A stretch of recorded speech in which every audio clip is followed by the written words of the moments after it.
Before we dive in, if you're liking the show, do us a favor and hit that subscribe button to follow the show wherever you're watching or listening. And while you're at it, drop a like and let us know what you think in the comments. It actually helps more than you think. All right, let's get to it. This is how democracy erodes. We shouldn't be shy about saying that. Critics are silenced, and the government is used as a weapon to punish those who dare speak out against them. The more the media executives and the media class in these companies appease Donald Trump, the more emboldened he becomes.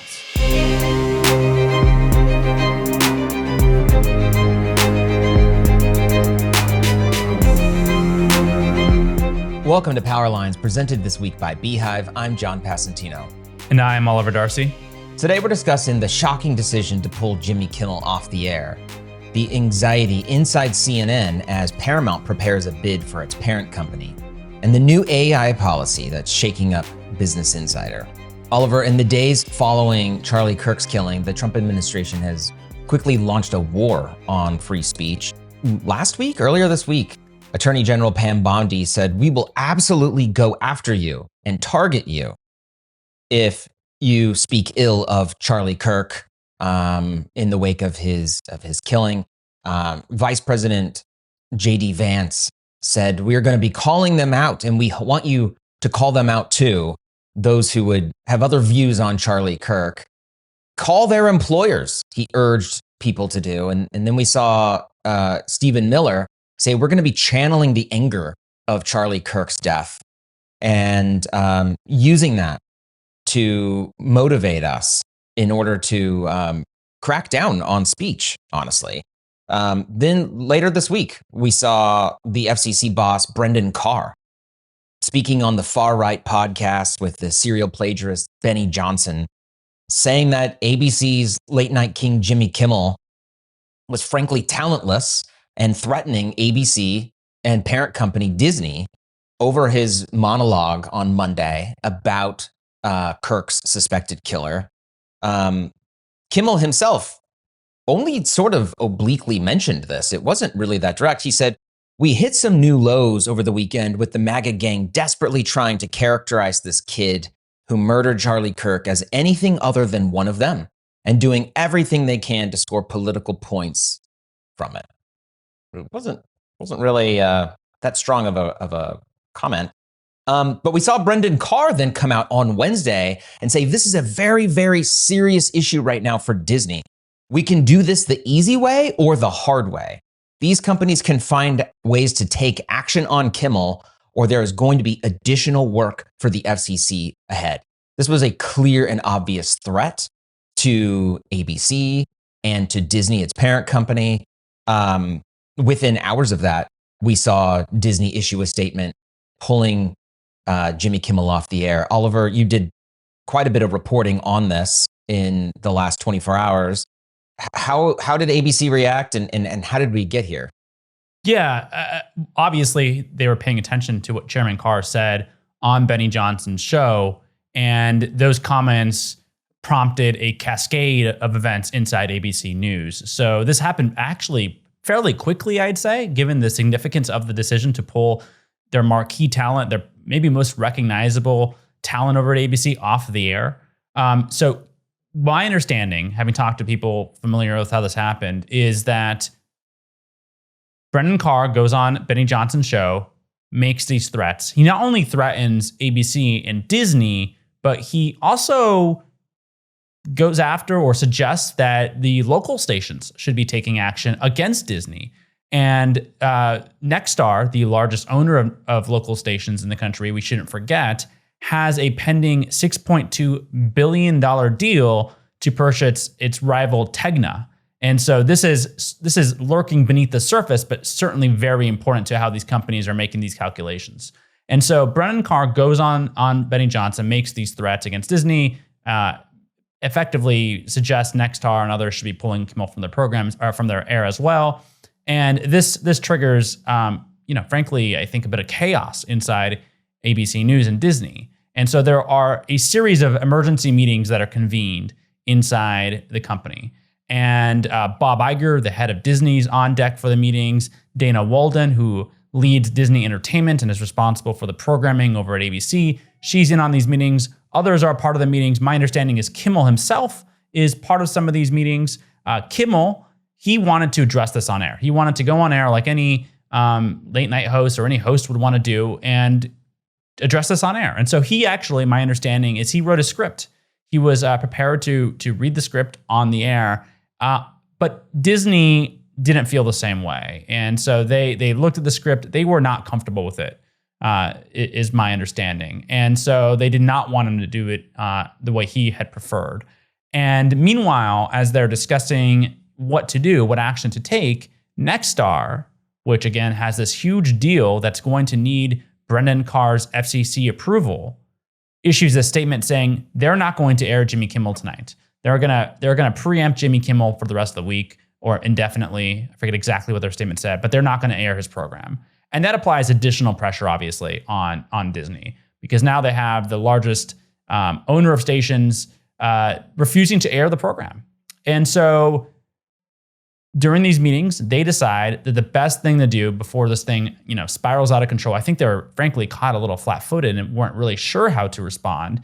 They decide that the best course of action is not to put Kimmel in air, but to just pull him from the air indefinitely to figure out how to move forward here. Now, the hope is that they'll be able to bring Kimmel back, that this isn't like a permanent ouster of Kimmel. But I think obviously as the situation has advanced and there have been a number of developments since then, whether he comes back on air seems certainly up in the air.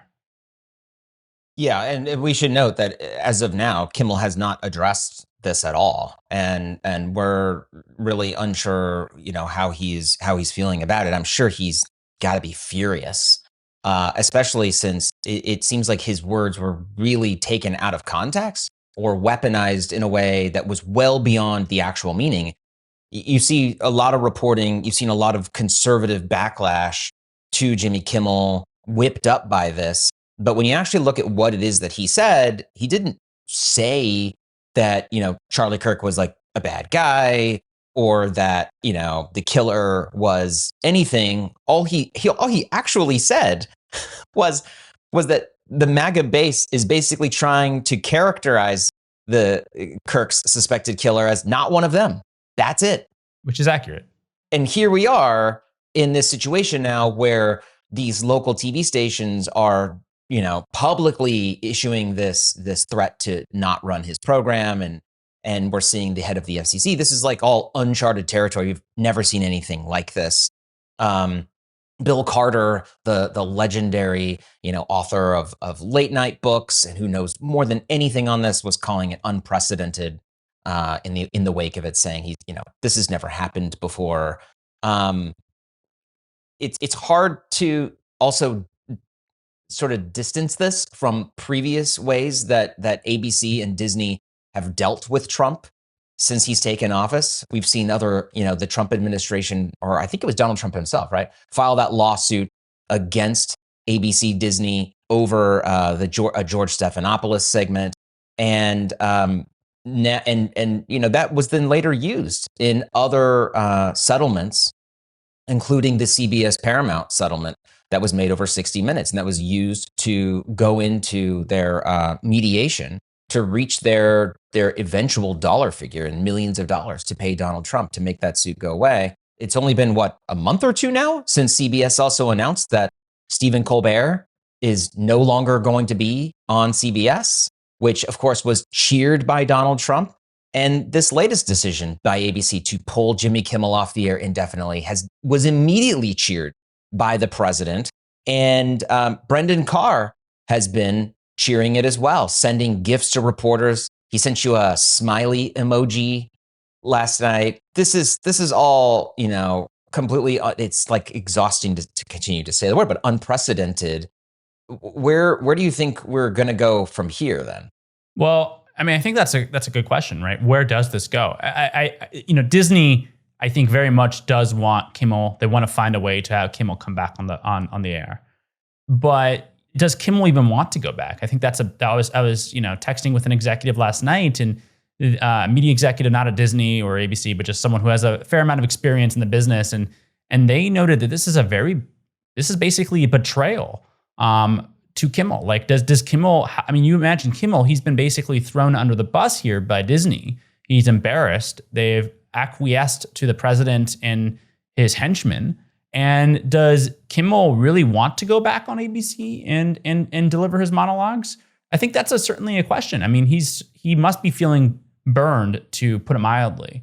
And then even if he does want to go back, you have now the right-wing station owner Sinclair saying they won't air his program themselves until he apologizes. And not only does they want an apology to the Kirk family, but they want him to donate to Turning Point USA, which seems like it's never going to happen. It's outrageous. It's ridiculous. Yeah, this is spiraling, I think, beyond maybe even Disney's control. And I think it's certainly an open question whether Jimmy Kimmel ever, sets foot back on his set again and delivers a monologue.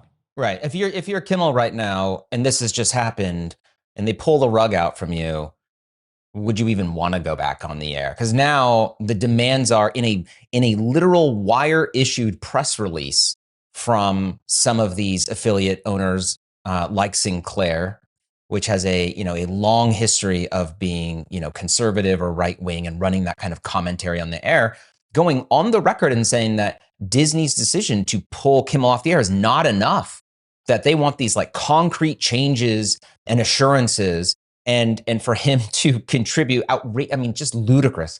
Like we want him to apologize to the family and donate funds to Turning Point. Is just, come on. That's so we're in this like performative moment, but also I find it just quite chilling where we are now, that comedians are being taken off the air over this. This is the sort of thing that many people have noted we saw in places like Russia under Vladimir Putin, where, the things that really got under his skin years back that led to where we are were like a puppet show that used to mock him, which was pure comedy and satire. Not so funny, though, for the government of an authoritarian. And I think, the Comedy Central Daily Show host Jon Stewart said something a few years ago saying comedy doesn't change the world, but it is a bellwether. When a society feels under threat, comedians are who gets sent away first.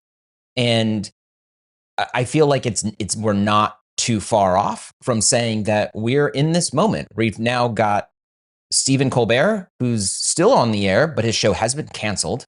And he's going to fulfill his contract, it seems, until next year.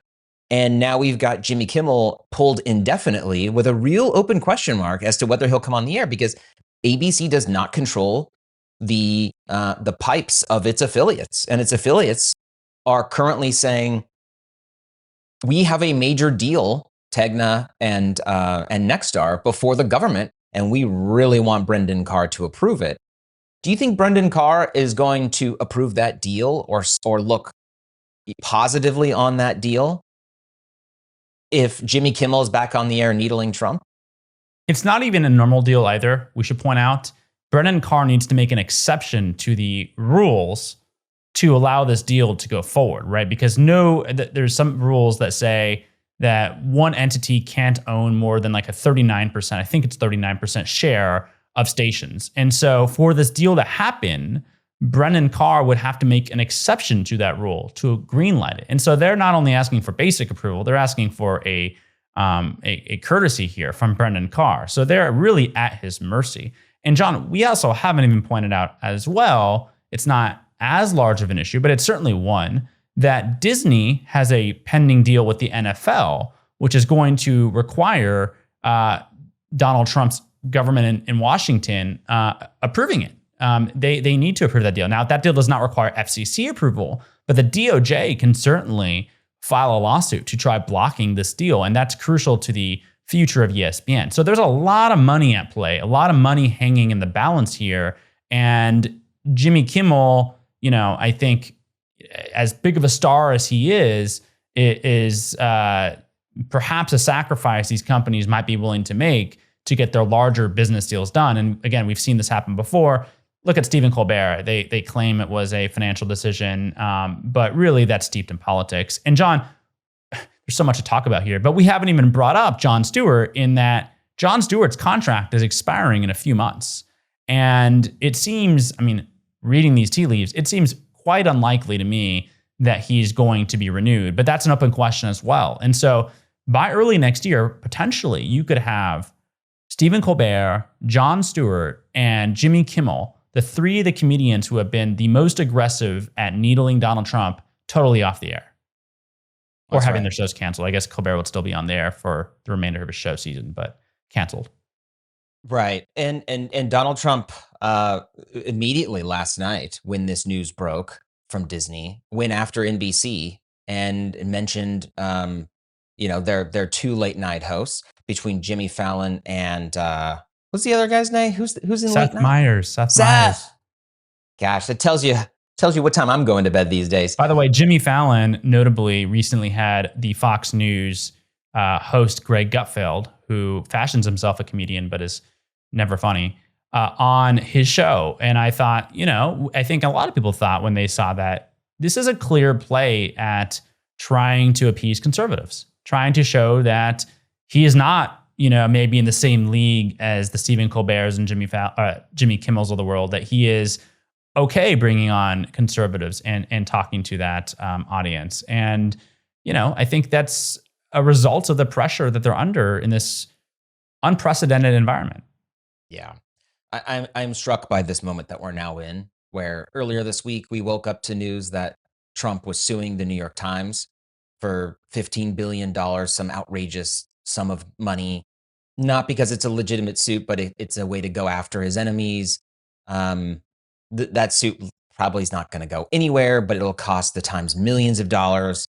And we saw the Pam Bondi remarks, and Donald Trump echo those. He got in Jonathan Karl's face of ABC earlier this week when Karl asked him, "What do you mean about going after enemies?" And he said, "We're going after people like you. We're going after people like you who stir up hate." The ACLU is clearly unnerved by this. They said about the decision to pull Kimmel off the air that this is beyond McCarthyism. Trump officials are repeatedly abusing their power to stop ideas they don't like, deciding who can speak, write, and even joke. And then we saw the Writers Guild, which Kimmel's show is part of, blasted the decision that we stand united in opposition to anyone who uses their power and influence to silence voices of the writers or anyone who speaks in dissent. We're seeing this moment now where these free speech organizations and unions that you would expect to hear something like this about an authoritarian or dictatorship worldwide. You would expect to see maybe a headline from, Russia and others that, a comedian went a step too far and has been yanked off the air to appease the government. And yet here we are in the United States in 2025, and this is happening right before our eyes. Yeah, this is how democracy erodes. We shouldn't be shy about saying that. This is what happens. This is slowly, and then all at once, critics are silenced, and the government is used as a weapon to punish those who dare speak out against them. And the more the media executives and the media class and these companies appease Donald Trump, the more emboldened he becomes.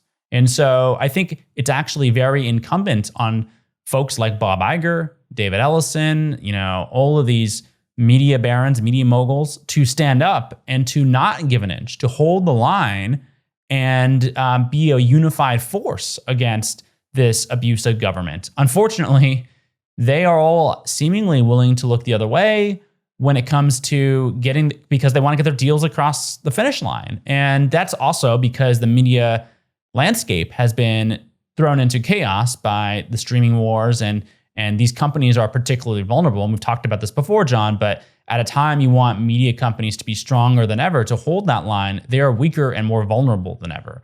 And so they need these deals to get done to survive long term. And so they're left with these difficult decisions. Do you stand up for Kimmel, or do you look the other way because these companies want these deals done? And same thing with Paramount and Ellison. And then you can also make the same argument for tech. Mark Zuckerberg, Sam Altman, Larry Ellison, who owns Oracle and is about to get TikTok. They all want the government. They all want favors from the government. And that's going to translate into a lot of money that's going to impact their bottom line in a significant way. And as a result of that, they know how to play ball with the mafia boss in the White House, right? And that's to do them a favor. You scratch my back, I scratch yours. And unfortunately, the most powerful people in society have decided that that's a transaction worth making. And I think every time one of these media leaders, one of these tech leaders do that, when they entertain this, it actually makes it more difficult for others to stand up. And at the same time, easier for someone like Bob Iger to make the decision he made this week, because it's one of many decisions that have happened. I just wonder at this point, Jon, whether these companies are going to start facing significant backlash in a real way from their viewers, people who are not going to be happy with Colbert gone, who are going to say, I'm canceling Paramount. Or we saw yesterday in the wake of this decision to cancel or to pull Jimmy Kimmel, people canceling their Disney Plus subscriptions. And I wonder if this is going to accelerate and we're really going to have, I think this is part of the problem, is these companies want to speak to a broad audience. They're used to speaking to the entire country, and they're learning that in 2025, with the country as polarized as it is, perhaps that's not possible. And it feels like the media is being pulled apart at the seams, and we're being divided into two very distinct camps. The pro-Trump camp, right? And the people who are effectively part of that resistance. Yeah, I was surprised by the number of people I saw screenshotting in the wake of the Kimmel decision, that they were canceling their Disney Plus subscription. I do think that it's sort of hard to quantify in this moment. Of course, Disney would never tell us either, but I do think that there is a bit of blowback here from people who now have a direct relationship with Disney in a way that before was obscured through the cable and linear packages. I really hope we see Kimmel return to the air. Big fan of his show. I think he's hilarious, and kind of love that he sticks it to the man. And, that's the kind of speech that the First Amendment is designed to protect. It's not the comfortable stuff. It's the stuff that makes the government uncomfortable. That's the whole reason for it to be there. And I think it's quite chilling and disturbing to see it go this way. If I'm not sure what's in his contract with the network, but I'm sure they're taking a look at this. And maybe if he doesn't return, I'm sure he has a very long career ahead elsewhere. Streaming services, for example, have no business before the FCC. And like Stephen Colbert, who knows what the future holds for guys like this. But I think their voices are still incredibly important and valuable, and provide a lot of, I think, comedic relief that we all need before going to bed after, boy, oh boy, quite a year so far. Before we go, we should point out, so we haven't talked about this at all, that Brendan Carr himself is a massive hypocrite on this issue, because he has been very outspoken in the past about how government censorship is not okay. I want to read to you one tweet that I pulled up. This is from 2022, directly commenting on satire. He says, "Political satire is one of the oldest and most important forms of free speech. It challenges those in power while using humor to draw more people into the discussion. That's why people in influential positions have always targeted it for censorship." That's what he's saying. And he was at the time celebrating satire and praising Biden for being a good sport when it comes to satire. And now, just a few short years later, he is the one threatening to take these people off of the air. And I think it's a pretty remarkable term. But in his heart, I'm sure he knows, when he's not serving as Donald Trump's henchman against the media, that what he is doing is wrong and anti-ethical to who we are as a people in this country.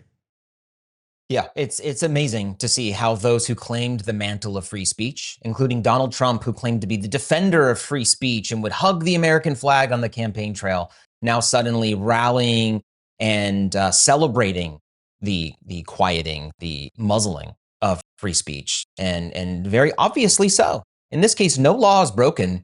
No one incited any violence.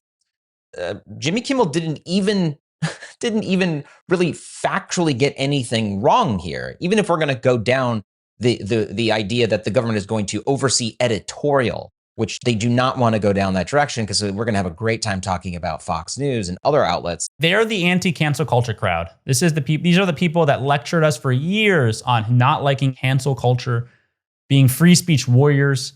Unfettered free speech is what they said they wanted.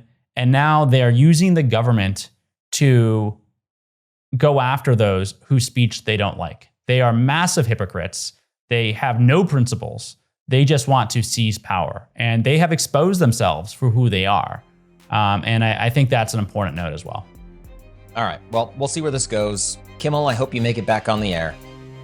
When we come back, we're going to talk about the anxiety inside CNN as David Ellison and Paramount prepare a bid for its parent company.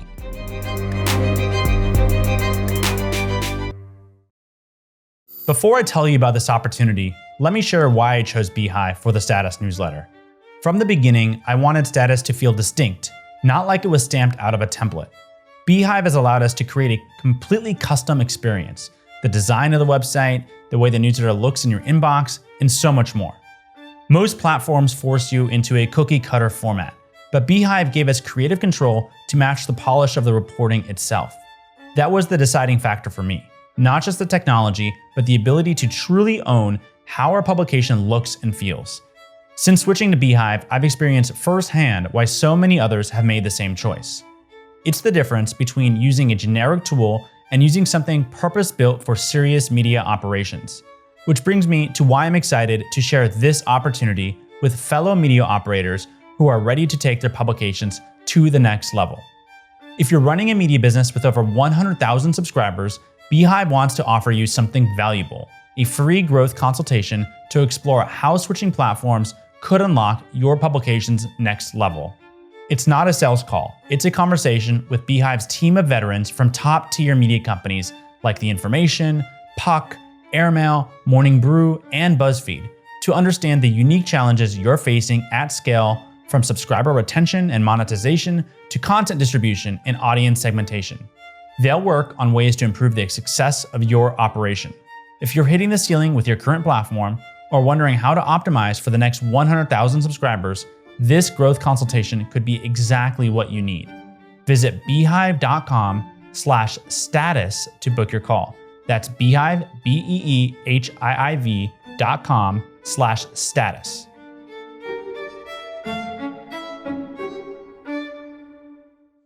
Welcome back, Oliver. So this week, anxiety has been rippling through CNN, we understand, as David Ellison, who just completed the deal with Skydance to take over Paramount, is now setting his sights on Warner Brothers Discovery.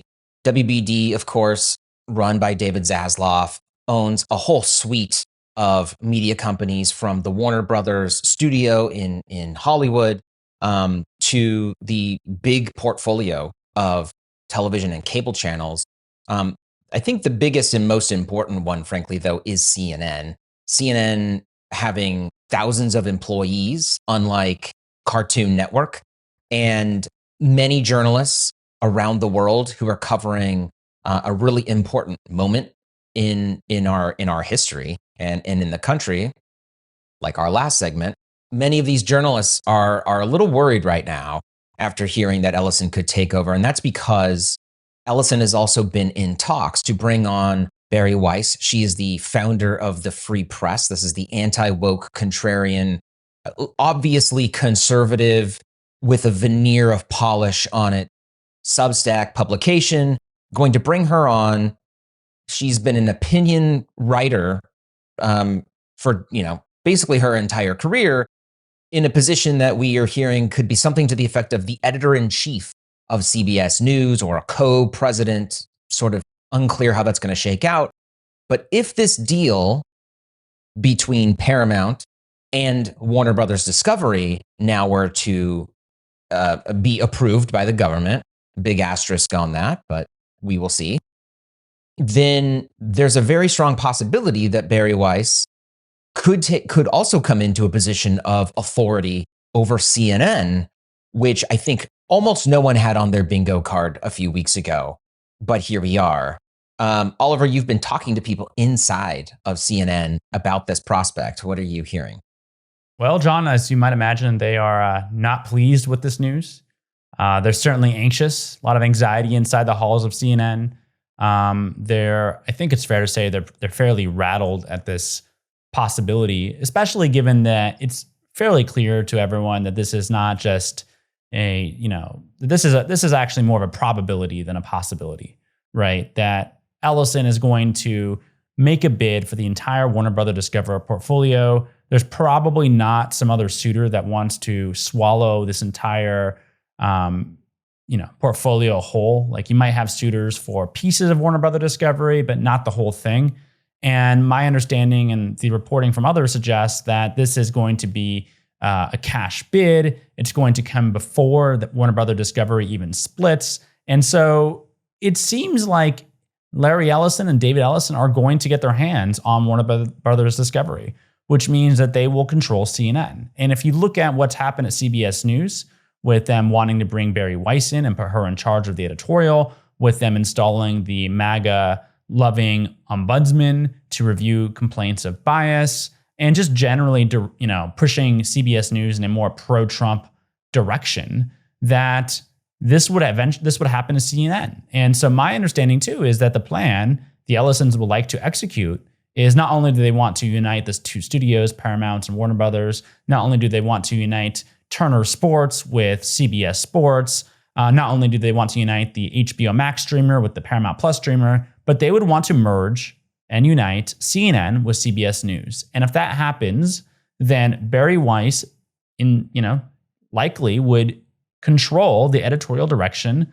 of one of the world's most recognizable news brands that Donald Trump has needled for the last 10 years. I mean, I think you could see he would love nothing more than for CNN to be controlled by the Ellisons.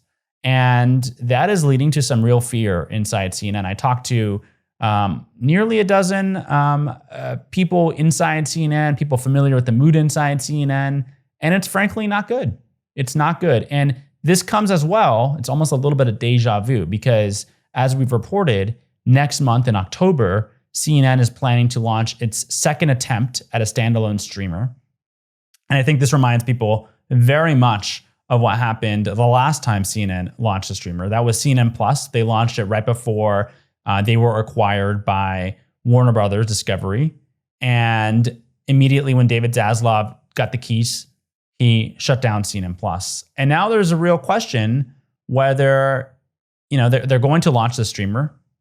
Mark Thompson said in a memo last week, it's full steam ahead. They're going to launch this thing next month. But if David Ellison gets the keys in a few months, maybe, in 6 months or so, does he want the standalone CNN streamer? Does that fit into their strategy? And so I think it would be another, there's more fear about that. And it would be a huge blow, obviously, to CNN if they had their second attempt at a streamer killed after an acquisition. Wow. Yeah. Well, this would fit. It's been fitting into the puzzle and what we have seen for some time now with Ellison and his takeover of Paramount. They struck a deal with the Trump administration, paying him millions of dollars in order to make sure that deal happened. That was to make an outrageous and ridiculous lawsuit about 60 Minutes, interviewing Kamala Harris and doing the very normal process of editing the interview. But they paid to make that one go away rather than fight it. And then we heard news that they were going to be, making some changes to the editorial over there, bringing on a well-known conservative. It's hard to see that if this deal does go through, that things would not be dramatically different at CNN, and that Donald Trump would not be thrilled at the prospect of his longtime, let's say, supporter, ally, friend, Larry Ellison's son coming in there. Ellison, we should note, is the father, that is, the Oracle co-founder, was the richest person in the world for a minute last week, for a moment, vanquishing even Elon Musk, making something on the order of $100 billion in a single day because of the stock jump over the AI growth and prospects of his technology company, Oracle. That means he has so much money, or he made so much money in a single day, at least on paper, that he could buy Warner Brothers Discovery on just the money he made in a single day. He made twice the market cap of Warner Brother Discovery. I think actually maybe even 3 times the market cap the story that before the story came out about their interest, the WBD share spiked. So double the market cap of WBD after the spike. And I think on the order of 3 times the market cap of WBD pre-spike. That's how much money he made in a few hours. It's wild. And so clearly David Ellison, the younger, is on a trajectory to become a media mogul to be reckoned with, putting him on the level of those like Rupert Murdoch, who, are household names. If Ellison is going to get not just Paramount now, but also Warner Brothers, he's going to have the 2 oldest, most prestigious and established studios in Hollywood owned by him, under his control, and 2 of the oldest, and with CNN pioneering cable news channels beamed into houses around the world, the most trafficked digital news website in the world, rivaling, only with like the BBC and others under his control. It is an incredible amount of consolidation under a single person that surpasses Rupert Murdoch. And while Fox News is obviously a massive force in the conservative media space and is an echo chamber of the Trump administration, outright feeding staffers into positions of authority, which is wild. We are looking at someone who is coming from a relative obscurity as a producer with a tiny company called Skydance, and now potentially running these massive organizations. This is a person who's not, really has not been a journalist, and there are clear implications for this decision. And I wonder whether or not we will see people within CNN making decisions ahead of time based on this prospect. Well, if people inside CNN, and they certainly did feel this way and do feel this way, thought David Zaslav was bad for CNN, and if they were yearning for the days of Jeff Zucker in his version of CNN, they are in for, quite a lot when David Ellison possibly takes over and installs Barry Weiss atop the company. I mean, that will be a radical transformation of CNN. And again, this is why Donald Trump has been cheering on the Ellisons, right? He has been vocal about his support for the Ellisons. And I'm sure that he would love, again, nothing more than to vanquish CNN and to, he's needled it, he's attacked it, he's gone after it. It's been a thorn in his side since he rose to political power. There's probably no outlet that he despises more than CNN. And if he can shut it down, if he can muzzle it, if he can even, outside even muzzling it, bring it into his camp where it's sympathetic to his views and what he wants to do, that will be a huge victory. But it just, as so many things we cover these days, is so disturbing that this is where we are as a country and a society where these moguls are taking these sort of actions, and where people have amassed, I think, so much wealth that they can just purchase massive media conglomerates with the snap of a finger. And this is going to have a lot of consequences for society. And I think, as much as we have criticized CNN, I mean, they've certainly softened their coverage of Donald Trump. It is a necessity in the world to have a company like that, to have an organization like that. And you think about the media environment after a deal like this would take place, most of the media and technology companies, where everyone gets their information, whether it's Meta with Facebook, WhatsApp, Instagram, that's under control of Mark Zuckerberg, who is now effectively a Trump ally. You think about Jeff Bezos owning the Washington Post. He is now effectively a Trump ally. You think about Rupert Murdoch, obviously controlling Fox. He is obviously a Trump ally. Then you think about David Ellison. He would control or the Ellison family, they would control possibly TikTok, Paramount and CBS News, and possibly Warner Brother Discovery, and that includes CNN. And you look around the landscape, and there are very, very few then independent news organizations, independent media organizations that are not under direct control of Donald Trump. It's basically like the New York Times and some Substackers. And that is just really chilling. I think it says a lot about the billionaire class owning these media outlets and that consolidation and their proximity to the government and how that has affected these decisions, and where that kind of consolidation has real meaningful effects on the landscape and where people get their information. And I think it comes at an interesting time, right? It's also coming at a time where so many journalists and so many content, creators, whatever, are going independent. And you can see decisions like this that might force even more to, head for their own new ventures, because this is going to be a really challenging moment, I think, for a lot of them. What do you think it means for Mark Thompson, who's been running CNN for the last few years as editor in chief and chief executive? Well, we should actually talk about Mark Thompson, because he certainly senses the palpable anxiety in his newsroom. And he has been working over the last week trying to steady the ship, trying to calm anxiety. Last week, my understanding is he addressed senior staff, told them basically to keep your head down, focus on the work, don't be distracted. Then he sent out a memo last week to all employees saying the same thing, like, you cannot be distracted by talk of acquisitions. He directly referenced the reporting about David Ellison's Paramount wanting to perhaps purchase Warner Brother Discovery. And then this week, again, this week, he appeared on the Monday editorial meeting, the daily meeting with CNN, and he was phoning in from London. And he again addressed this and tried to calm fears and to get his staff to be focused. But I think the reality is that it's not working, and there's not much he can say, because people are smart. They see the writing on the wall here. And so, I was talking to one staffer who said this just does not cut it. Like, it just doesn't.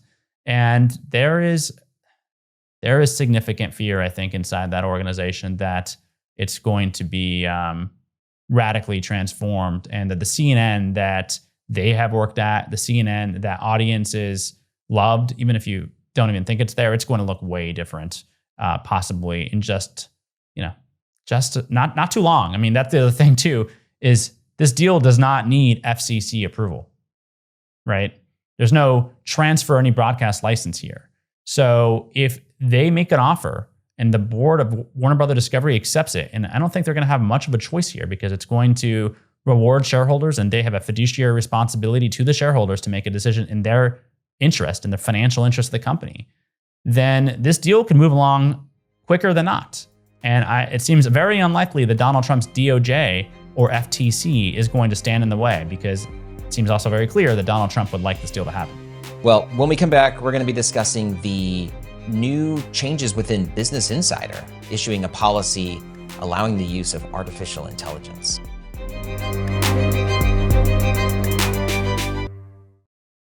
Welcome back. So, Oliver, this last week we learned that over at Business Insider, the scrappy, feisty, exciting, business-focused news outlet that you had worked at one point, you were the politics editor over there, that they issued a new policy to their staff. This is a really interesting one. They are owned by the German publishing giant Axel Springer, which has gone all in on the use of artificial intelligence in their reporting. This new policy that they issued to their staff said that they can actually use ChatGPT to draft their stories. Just like any other tool, they can now use AI. And yes, you may use ChatGPT to write your first draft, so long as the final work is yours. This came as a surprise to some of the reporting staff there. I think this is the largest American news organization to outright tell its staff, just use ChatGPT to write your first draft. Like, that's fine.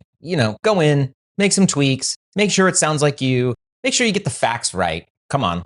It's on you, they say, if you have some hallucinated story that makes up the facts. My God, could you imagine if it artificially created quotes? But this is where we are now.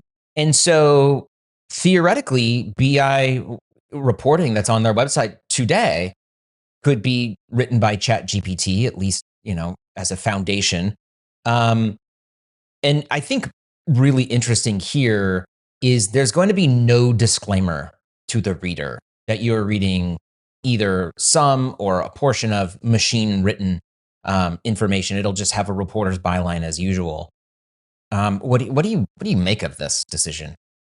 Well, I think it's coming from the top. I think you alluded to that, but Matthias Döpfner, who's the head of Axel Springer, is obsessed with AI. He delivered a town hall to the entire Axel Springer Corporation, which owns Business Insider, over the summer. And the entire theme was, we need to go all in on AI. He said he is using it for all his emails. He is using it to write things and to take memos. And so he's all in on it. And so at the time, it was actually unclear whether staffers at the individual outlets were going to be using AI in the way he is. And he encouraged them to use it. And so Axel Springer said after the town hall, basically, it will be up to the individual outlets to specifically outline how staff can use AI. Because remember, at the time, he said, it's not like you'll get in trouble if you are using AI. He said, you will basically be in trouble if you're not using AI. And so now we're seeing Business Insider try to, I think, execute his vision. And they said, yes, it's okay to use ChatGPT to write the first draft. Although notably, they said that they don't encourage you to do that. So it's like they are stuck between a rock and a hard place because Döpfner really wants the company using AI. And I think you still have some journalists like Jamie Heller, who's the editor-in-chief over there, is a veteran Wall Street Journal editor. I don't know if she's super comfortable with staff using AI to generate first drafts. And so they're saying it's okay, but they don't really encourage it. More broadly, John, I think this is probably where most news organizations are going to be headed in the next few years. BI is the first. It won't be the last. And I think sooner than not, this is going to be the norm in the industry, particularly for news outlets that do commodity news. And I would guess that the anomalies will be the human-generated outlets, and it'll be more places like The Atlantic, The New Yorker, who boast about how they don't use this technology, and you're paying a premium because it's all human-curated or human-created, human-edited content. But outside some of these specific outlets that can afford not to do it, it's going to be tough for executives as they are under pressure to tighten the belt to reject using it altogether. Yeah, I mean, from the business perspective here for a minute, I do think that it makes, in their mind, a lot of sense, because if you use ChatGPT to write your first draft, it can do it in 5 seconds, let's say 10 seconds, 30 seconds on a bad day where the servers are really busy. You got a whole article, and then someone can just drop in and this looks fine. Okay, boom, publish this thing. You could just crank content onto the internet. There are a lot of implications for that, including the sort of gross sameness of information on the web, having this sort of same feel and look, turns of phrases. I notice people already, when I'm like reading Reddit at times, people are calling out like, oh, this was clearly written by ChatGPT because of these certain writing style that it uses. I notice people are already, anytime somebody uses an M dash and they're not like a journalist, it's like the most terrible thing, by the way, because as you know, because you've edited me for a long time, I love the M dash. I'm using the M dash forever. And now it's like everyone's using the M dash because now I don't want to use it. Now every time I see it, I think twice, like maybe we shouldn't actually use this. And when in their own policy, by the way, which we published on our website, on Status website this week, I looked very closely at the policy, which included M dashes. And I thought, I don't even know who wrote this. Did ChatGPT write this? I like to think, I could be wrong. I like to think I was using the M dash before it was cool to use the M dash. Like, there weren't that many M dash users back then, I feel like. It was mostly comma, comma. And now it's like everyone's using the M dash, which kind of sucks. Now, like you said, I'm like, do I want to use the M dash? I mean, I love it. I think it's a great way to insert information into a sentence, especially if you're trying to communicate something long or emphasize something. But the machines are all using M dashes, which is kind of terrible. And I think that's, one of the terrible things about ChatGPT. Yeah. Well, I mean, let's be honest. I think the reason why ChatGPT and others, I've never even used like Claude and all these other ones. Like I'm sure they're doing the same. It's because they trained on journalistic reporting. They trained on this kind of information that was written by people like us who use the M dash because it's a great way to, add some distance in a sentence, to add a sort of, break between what would otherwise be an extreme use of commas throughout. I think it's pretty obvious where it came from, but now it's like become this telltale. But all this is to say is that I feel like from a business perspective, especially after hearing Matthias say how it has written this beautiful memo that I couldn't have even written better myself at one point, right? I do feel like they're looking at this and saying, hey, we could write faster, more often, crank more content. But having read Business Insider in recent years, where it has really turned away from its old days of fast and furious, let's put something on the website in 30 seconds about like the Fed decision. Let's beat the Journal to their own story because somebody tweeted one sentence on it. Now they hired, an editor from the Wall Street Journal. They've taken a more serious approach to it. They've put up the paywall. Now they're looking at distinctive reporting, feature pieces.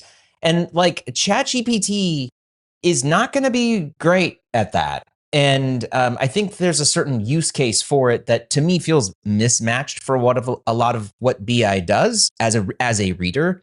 The question I have is Axel Springer owns far more than just Business Insider. In fact, in the US, notably, they own Politico. I wonder if this policy, which is under the same parent co, would apply to them or if they're going to institute some restrictions, because I do think that is even more high risk given the topic and nature that they're talking about over there with the Trump administration and politics. Getting that wrong, inserting accidentally errors like we've seen Bloomberg do when they turned on AI summaries of their articles and then, oh shit, whoops, turns out we falsely summarized our own reporting in our piece. And then having to add editor's notes, just like, oh man, it's tough. It's tough because these AI products can output a lot of copy very quickly that appears on first glance to be legitimate. And what we have learned is that sometimes it just wholesale imagines things. Yeah. And, the other thing it just lacks a soul, I think. It reminds me very much of how all these coffee shops now look like the same coffee shop that's designed for Instagram, right? They have the fiddle leaf fig tree somewhere in there. The paint color looks kind of the same. Everything looks the same. And it's kind of depressing. Like, do we want to live in a world where everything reads the same now too? That's just another factor in all this. But I agree, the errors that it could insert will be problematic for a lot of news organizations. And speaking of Politico, I did check in. It does not appear that they have released their own standards, but we're expecting them at some point in the near future to release their own AI standards, because Matthias over at Axel Springer is bullish on this, and he's made it very clear he wants his outlets to embrace this technology, and he'd rather there be some mistakes, he'd rather it be messy, but he's betting the entire future of this company on AI. Yeah, well, that so much is clear. All right, well, we will see how this shakes out. I'm very curious if we notice a difference, if readers notice a difference in the reporting from Business Insider, or how the staff decides to make use of this. It's not a mandate, it's optional. But if your boss is coming and telling you, you can just have it write your articles for you at first glance, and then, you can come in and make your own tweaks to it. I think a lot of people might use that to save time if that's okay. In fact, it's to an extent, it is encouraged. As an editor for a long time now, it can be exhausting to constantly have to write something new. And if the machine's going to write it for you in a few seconds, you might take advantage of that. So, all right. Well, Oliver, it's been another great week. Has it? Has it been a great week, Jon? Well, yeah, maybe that wasn't the right phrase. It's been a worrisome week. It certainly has been, actually. Hopefully next week will be a little brighter. The weather is still nice. Hopefully winter can hold off a little longer. I think winter is coming, John. Okay, Mr. Game of Thrones. I'll catch you back here next week. Thank you for listening to Powerlines, a presentation of Status, and a special thank you to Beehive for sponsoring this episode. The show is produced by Matt Havia and Antonio Enriquez in association with In the Arena Studios. Please like, share, and subscribe to Powerlines on Spotify, Apple, or wherever you listen, and watch full episodes and clips on our YouTube page at Status.